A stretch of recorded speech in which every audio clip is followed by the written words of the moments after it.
មានទួនាទីត្រឹមជាមិនស្រីមិត្តស្រីមិនមានន័យថាសង្សារគ្រាន់តែនៅចាំទីអោយរៀមរាជួយផ្គប់គង់ស្នេហាអោយគេទេចាប់ផ្ដើមលួចតូចចិនលងខ្លួនឯងពេលគ្មានគេ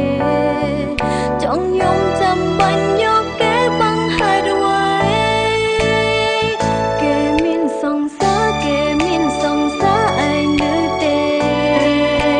បើស្រឡាញ់គេដែរធ្វើមេអូនដែលធ្វើអីគេស្គាល់គ្នាហើយគេជួបគ្នាហើយមកទួញយំគឺគ្មានន័យត្រូវពេញចិត្តនឹងរីករាយអបអរគេកុំមកពួនសុំងំយំម្នាក់ឯងបេះដូងស្រែកក្ដែងក្ដែងបាននៅទេខំរៀនរួមម្នាក់ឯងក៏បានដែរអោយដូចមុនមានគេជាមិត្តល្អ